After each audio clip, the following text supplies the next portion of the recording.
Guys, buksan natin itong pang tatlong CCTV na ilalagay natin sa labas.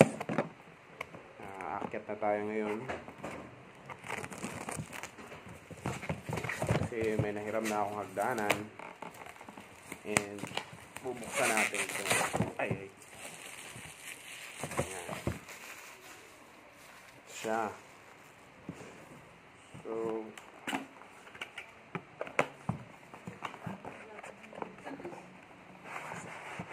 tapos si 70 ang ano niya, ang model, and mayroon siyang zoom, mayroon siyang night vision, mayroon siyang mahabang cord ng charger ng power supply.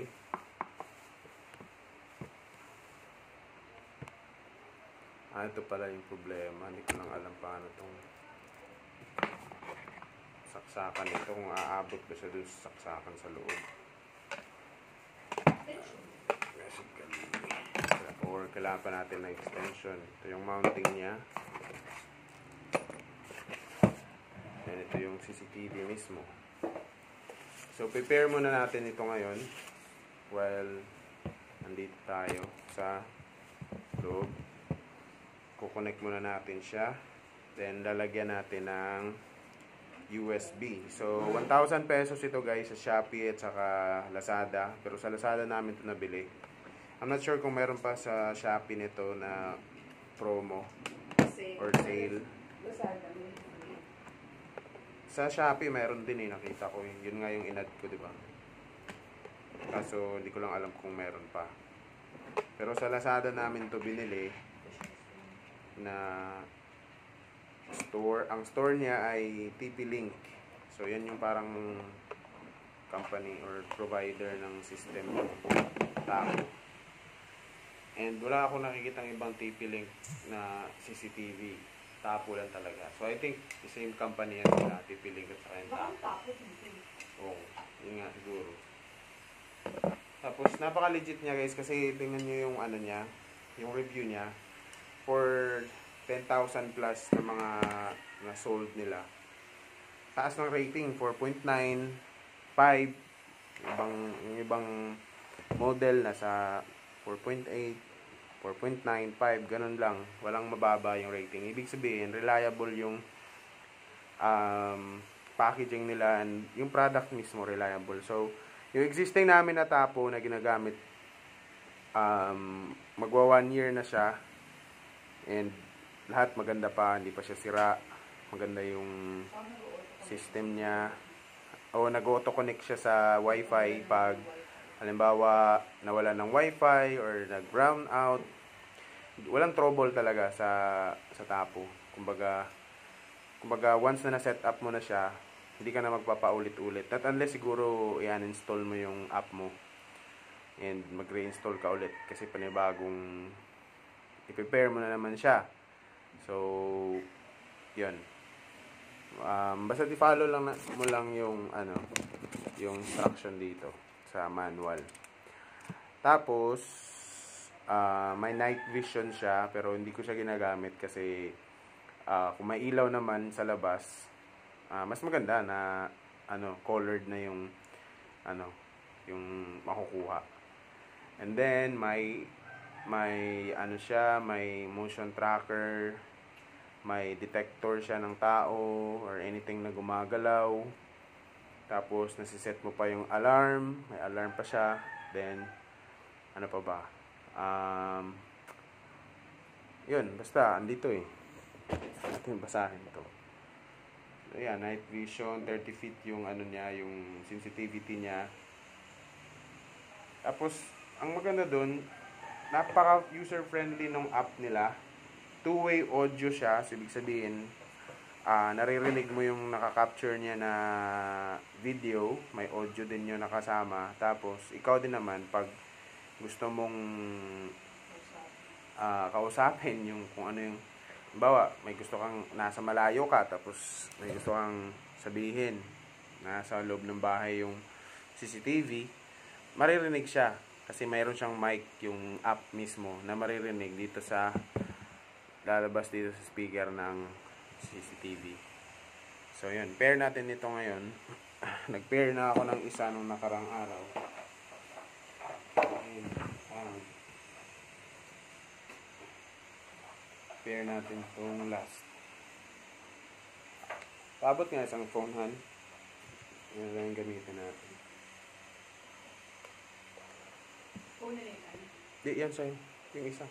Saan ba yung isa? Ay, ito.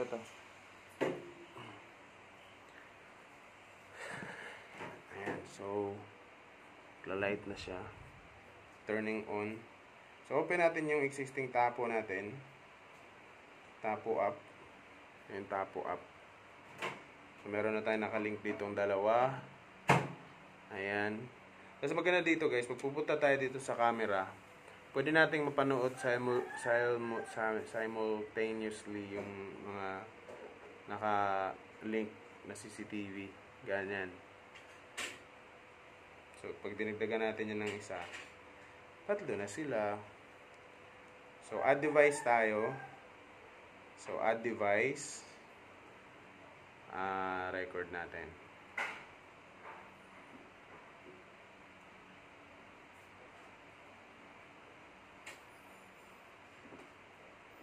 Yan.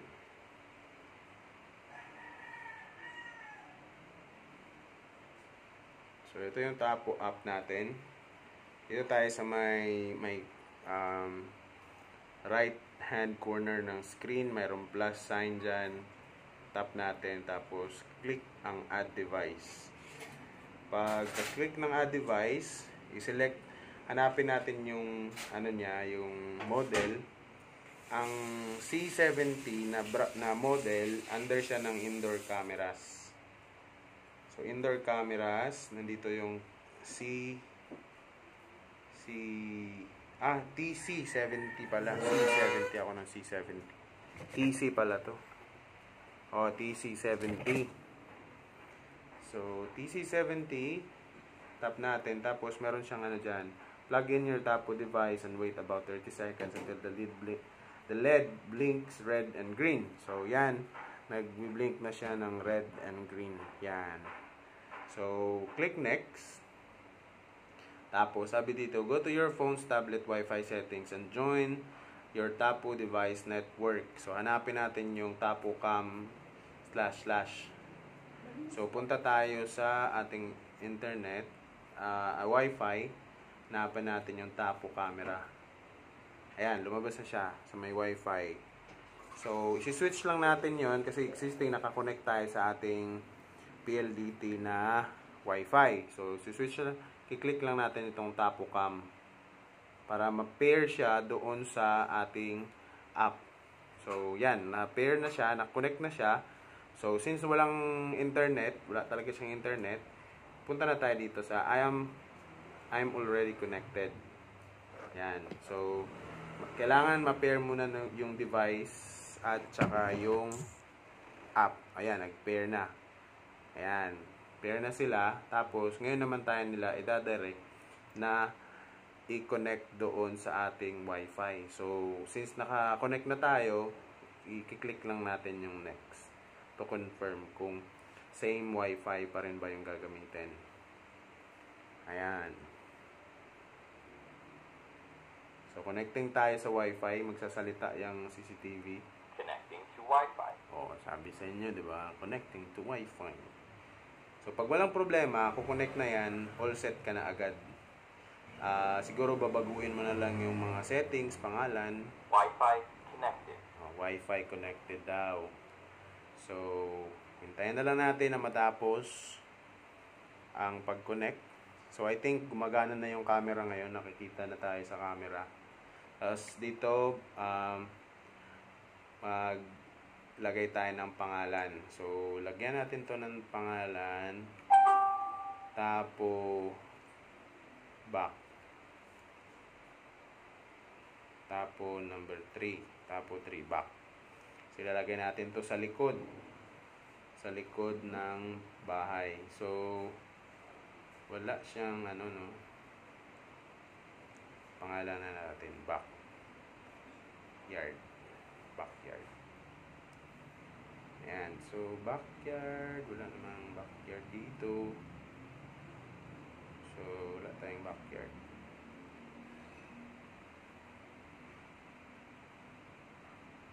Back entrance. Ano lang, backyard. Ito. So, may aso. Ayan. Logo lang naman yun. So, sounds good. Hindi na tayo mount to the wall kasi I think ano na to, kaya naman natin to. Sounds good. Skip. Kasi may ano pala to. May pakikuha nga dyan sa taas ng anuhan. Dyan sa may pangalan ko. May sa taas niyan. Yan. Kapain mo. Hindi, kabila. Yan. Ano? SD card. So, kailangan natin ilagay itong SD card. Ito yung free nila, 32 GB. So, mahal ang 32 GB, especially ganito na branded. Nasa mga around 500 ito, or 600. Depende sa brand. So, update. Ito yung select natin. Ayan. So, punta na tayo sa ating tapo. Pero, update na ako. Update muna tayo. Yan. So, maglalagay tayo nitong ating, pause muna natin. So, lalagay natin tong, SD card dito sa camera mismo. Kasi, hindi siya magsisave ng mga footages nang walang SD card. So, dalawa yung choice natin. It's either mag-SD card ka or mag-sign up ka dun sa cloud memory storage. Cloud storage na medyo mahal siya. 300 plus yata. So, dito na lang tayo. So, kaya may libre. So, I think sa ganito kataas na memory, nasa mga 4 days or to 5 days or to 6 days ang kaya niyang i-store, depende sa mga nakuha niyang footage. Kasi hindi naman siya nagsi-store ng footage basta't walang activity. So yung mga may activity lang yung ini-store niya. Like pag may gumalaw, pag naka-idle ang place, yung lugar, tapos pababa yung sensitivity na nilagay natin sa kasi may option ito eh. Pag ginawa mong super sensitive yung camera, pati yung galaw ng mga dahon, ire-record niya. Pag hindi naman, hindi niya re-record. So, makakasave ka ng maraming space. So, updating pa siya. I think kaya ba natin ito? Sa likod, gagalo yan. Maraming sasakyan. So, lahat ng ayan, nag-update pa siya. Nagre-reset siya. May ikot-ikot. So, hintayin na natin yung update. Matapos yung update, tapos patingalain natin tong mata. For update. Ayan, updated na siya. Wala, okay na. All are updated. Updated na. So, pwede na natin siyang patingalain. Back.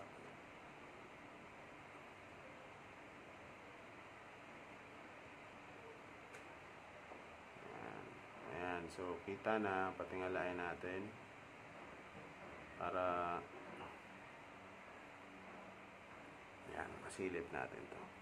So, sasaksak natin. Nandito pala ang reset, guys. Kung bawa medyo nagloloko yung camera at di natin maintindihan, ito yung reset button niya. Pipindutin mo lang siya, long press lang. Dito din sa tabi niya yung SD card.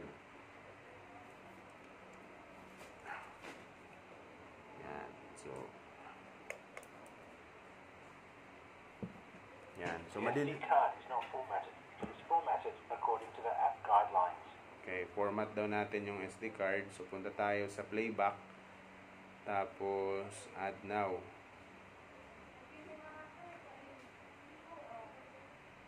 Kaso wala.